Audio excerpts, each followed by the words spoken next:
Hari ini yang saya ingin sampaikan tadi bersama Mayapada Group, bersama Pak John Tahir, saya diundang sebagai pembicara, tapi saya juga dikasih kesempatan untuk duduk mendengarkan. Dan saya lihat ini salah satu anggota Kadin yang berpikir progresif ya, dan sudah generasi kedua ya Pak John ya, di mana berpikir ke depan bagaimana.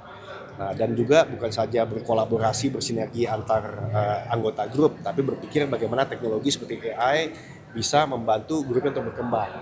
Dan saya lihat ini menjadi inspirasi buat anggota grup lainnya, baik yang besar, konglomerasi maupun juga yang UMKM. Karena teknologi terutama AI bukan menjadi tantangan saja, tapi bisa menjadi peluang. Jadi saya merasa ini adalah suatu inisiatif baik, ya saya diberi kesempatan bicara dan belajar, ya saya hadir tentunya.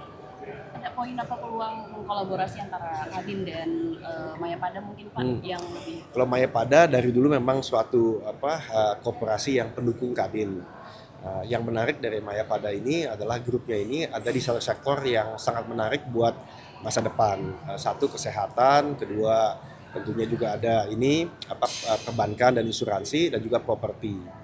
Nah, ini suatu hal yang menarik, dan kita berharap Mayapada dan grup lain bisa berkembang supaya peningkatan lapangan kerja semakin banyak, karena kan kita butuh banyak lapangan kerja.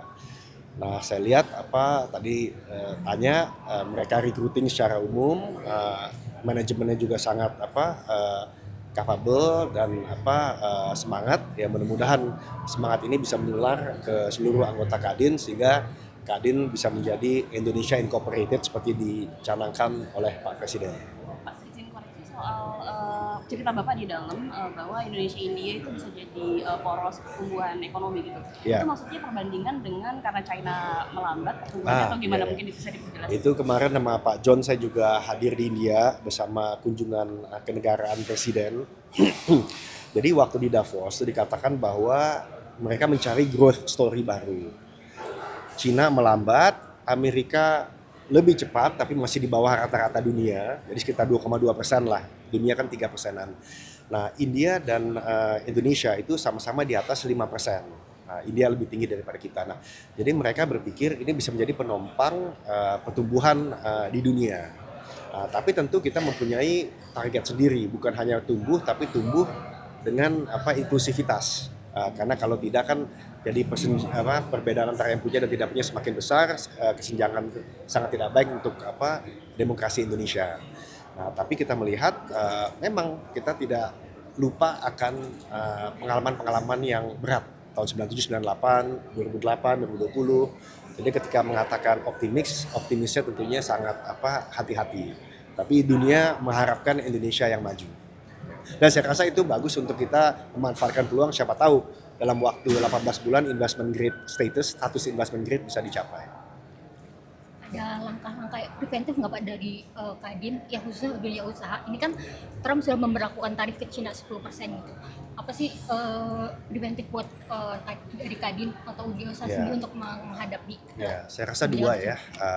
Yang pertama bagaimana membuka pasar baru di luar daripada Amerika.